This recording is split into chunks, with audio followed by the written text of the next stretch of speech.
A single piece of red cloth can turn people's hearts upside down. 괜찮아, Late 괜찮아. Joseon period. A mountain 엄마 village. 여기 When the 있어? sun sets, it becomes quiet. At the edge of the village, a lone thatched house. You have to walk a long way down the rice paddy path to reach it. People simply called that house the lone house. It looked ordinary during the day, but at night, imagination grows. Invisible fear always grows larger, doesn't it? The one who lived in that house was a widow named Yeonhwa. She lost her husband early, and reduced her words and steps. She rarely went to the market, and often avoided people's eyes. She thought if she lived quietly, things would pass quietly. But for Yeonhwa, there was something she couldn't quietly let pass. Her 8-year-old son, Dawn. The child's illness. At night his cough would deepen, and when fever rose, his body trembled. Each time Yeonhwa touched his forehead, she prayed inside. Just tonight. Please. Just tonight. The people Yeonhwa relied on were exactly two. The herb gatherer who roamed the mountains, Chilsong. The shaman of the ritual house,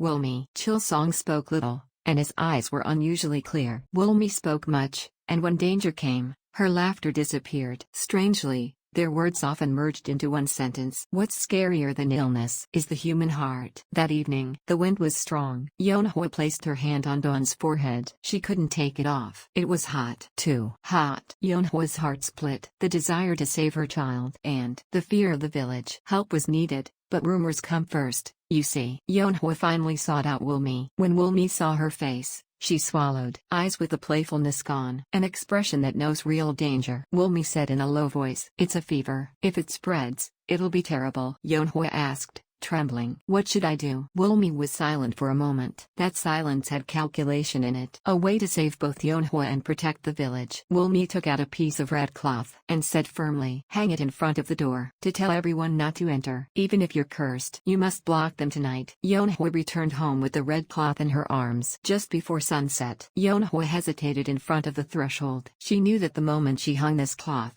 eyes would pierce her. Still, she tied the knot. The red cloth fluttered, especially vivid in the darkness. Someone saw it. It was children running along the rice paddy path. The children stopped. "Red touch is taboo, you see." One child shouted, "Hey, look at that.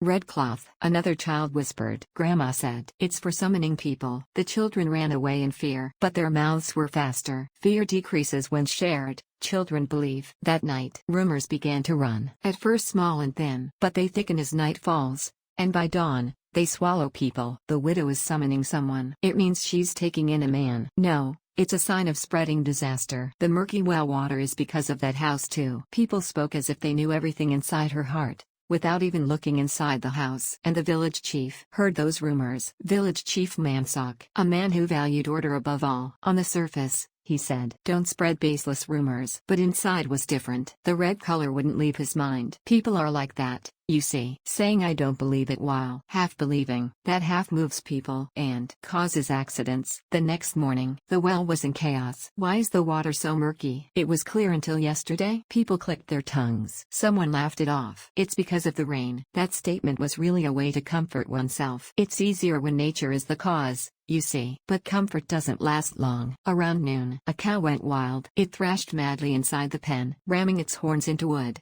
snorting, eyes rolling back. At first, realistic words came out. Did a snake get in? Did a rat disturb it? Up to here, it's fine. Water can get murky, and cows can be startled, you see. But in people's hearts, there was already a culprit. The lone house. Red cloth. Widow. Once you decide on a cause, it's easy to fit the pieces. It's easier to blame someone than face unknown fear, you see. That night, mountain shadows descended. Someone came running from the village entrance. Breathing hard, eyes wide. The face of a frightened person. He shouted, "I saw it. I saw it." As people gathered, his words grew larger. From the direction of the lone house, a black shadow went down to the well. Like a person but also not. With those words, maybe turned to certainty. That night, dogs barked in only one direction, toward the lone house. Each time the dogs barked, people's hearts jumped slightly. Someone whispered, "That house. Something's there." Whispers soon become commands, because they move people. Village chief Mansok gathered the people. Torches were lit. Clubs were picked up. The chief convinced himself, this isn't violence, it's order. It's for the frightened village. He had to believe that to feel comfortable, you see. The chief said, "Let's go. Let's end this tonight. We can't just live in fear, can we?" People felt relieved at those words. When a leader takes charge, Fear becomes justified, you see. People stood in front of the lone house. The red cloth fluttered. The wind shook it as if deliberately making noise. Village Chief Mansock pounded on the door. Yonhua. Open the door. The dull sound struck the night. People held their breath. When the door opens, what will come out? Imagination was already running. But what was heard from inside the door wasn't some strange incantation. It was a child's cough. A cough that seemed to take his breath away. Cough. Heck. At that sound, the excitement froze. Someone whispered, "Isn't it the plague? If it's a fever, doesn't it spread?" Fear changes form, from curse to contagion, so more real and more frightening. Then someone walked out from the darkness. The herb gatherer, Chilsong. Chilsong blocked the people. His face held determination. Not the determination of fear, but the determination to protect. Chilsong said in a low voice, "If you open the door now, the village will truly be overturned." Village Chief Mansock's face hardened. "Move aside." It was a voice with wounded pride. Chilsong didn't back down, and said simply, "The red cloth isn't for summoning people. It's a marker to tell them not to enter." People murmured, "Why red of all colors? It's more ominous." Chilsong answered briefly, "It's not hung to be ominous. It's hung to be seen, so anyone can recognize it." Chilsong said once more, "The child's fever is severe. If people come and go unnecessarily, it'll grow bigger." People's hearts wavered for a moment. But wavering doesn't last long. People want to hear warnings as confirmations, you see. See?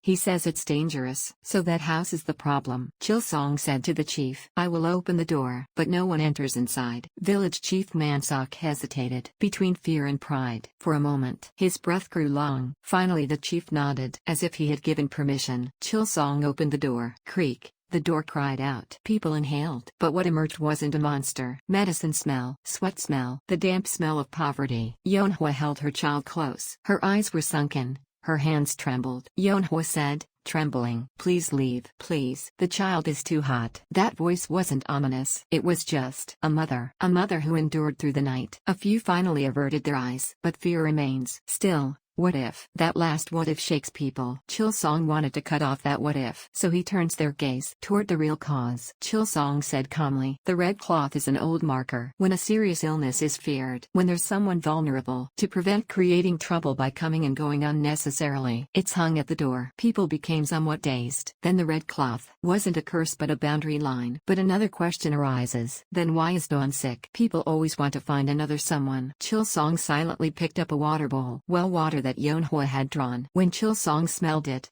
his brow furrowed slightly. That one expression gripped people's hearts. Chilsong said in a low voice, "The well." "The smell is strange." People looked at the well all at once. A moment when things connected. Chilsong continued, "Children have had stomach aches these past few days." The well water turned murky. Livestock went wild. It all connects in one line. The well. People suddenly felt ashamed, because they had only blamed the red cloth. Shame soon becomes anger, this time directed at the well. People ran with torches raised. When they reached the well, the water was still murky. Chilsong bent down and looked in, and said firmly, "This isn't murky because of rain." People's hearts beat faster. Now everyone felt that the cause might not be natural. Chilsong called a few people to dig. Thud. Thud. The sound of shoveling. After a while, a rotten smell rose sharply. People stepped back, and what emerged was an animal carcass. Traces of burial near the well. It was a disaster made by humans. Disgust and fear rose together. Then Chilsong looked at the chief. "Chief, a few days ago, what happened at the well?" Village Chief Mansock's face hardened. It hardened too quickly, so it showed. Calculations spun in the chief's mind. If he admits it, his dignity crumbles. If he denies it, it grows bigger. Village Chief Mansock stammered, "I didn't know." Who would do such a thing? At that moment, a child burst forward. The child who had been chattering during the day. The child's face was bright red. A face that says they must speak,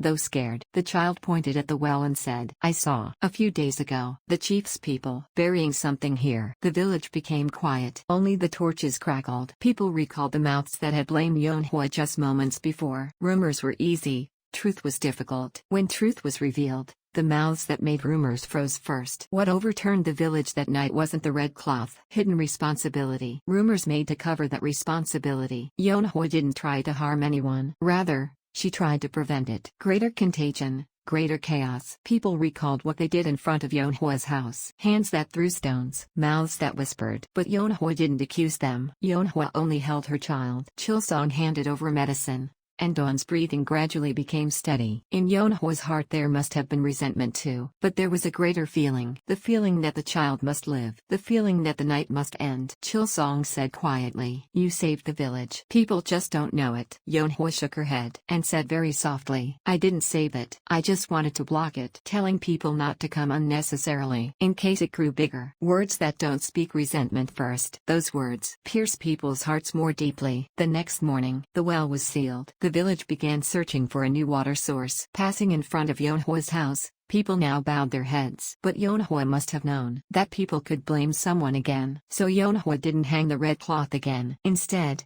she put up a small message at the door. "The more afraid you are, ask first before believing." When people are struggling, rumors run faster than truth. And rumors always land first on the shoulders of the weak. But like today's story, the red cloth wasn't a curse. It might have been a small boundary line trying to protect us all. This is where today's story ends. May your night be peaceful.